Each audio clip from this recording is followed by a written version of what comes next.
Hoi, ik ben Tom Lassing, beursbox.nl. Leuk dat je kijkt. Als je deze video interessant vindt, geef een duim. Ik ga het hebben over Oekraïne en Rusland. Er zijn een aantal dingetjes van belang. Eén van de dingen die van belang is, die moet gezegd worden: in Oost-Oekraïne gaat de oorlog nog steeds niet goed voor Oekraïne.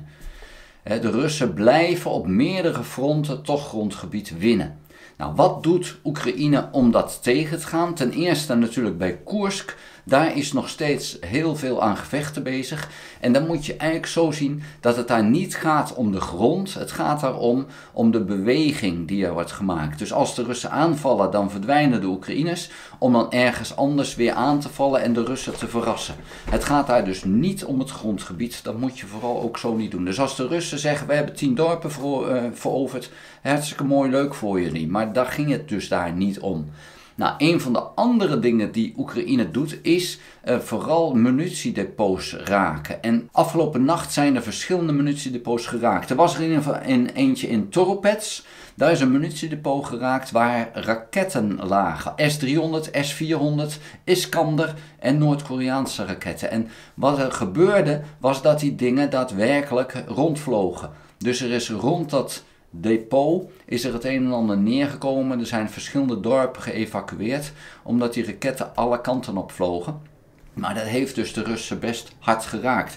Ook in Jaroslavl, daar werden olie en brandstoffen in brand geschoten. Eén gebouw is daar verloren gegaan voor de Russen.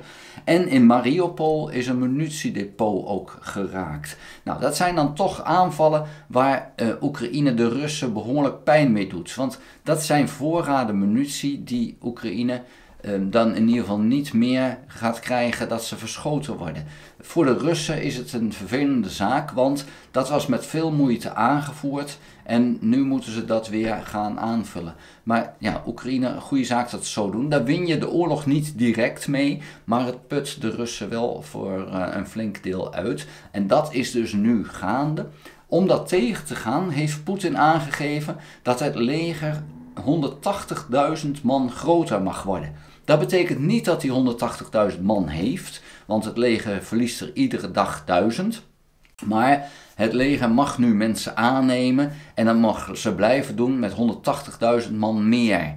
Dus dat is eigenlijk wat er is gebeurd. Ze hebben gewoon wat meer budgettaire ruimte gekregen om mensen aan te nemen. Nou, dan is de vraag, ja, hoe ga je dat doen? Nou, dat is dus eventjes inderdaad een grote vraag, want er zijn weinig Russen die nu nog zeggen van: hoi, ik ga lekker die oorlog in. Dus het is voor Rusland best moeilijk om nu nog aan soldaten te komen. Ze proberen ze te krijgen in Syrië, ze proberen ze te krijgen in India. Nou, India is dan nu net eigenlijk mislukt, want daar mogen ze niet meer werven. Dat hebben ze afgesproken met India. Ja, of ze zich eraan houden, dat is dan eventjes de vraag. Maar Rusland probeert dus buiten Rusland nog mensen te werven. Maar ja, die kan je alleen maar inzetten als kanonnenvoer. En dat is geen goede reclame voor het Russisch leger. Als mensen daar in die landen erachter komen dat je daar echt gewoon alleen maar bent om dood te gaan in het Russische leger, dan is dat niet een grote reclame voor het Russische leger. Nou, binnen Rusland hetzelfde. Ben je werkloos, dan moet je het leger in. Dus als je je werk kwijtraakt, dan ga je je niet aanmelden als werkloos. Je probeert onder de radar te blijven.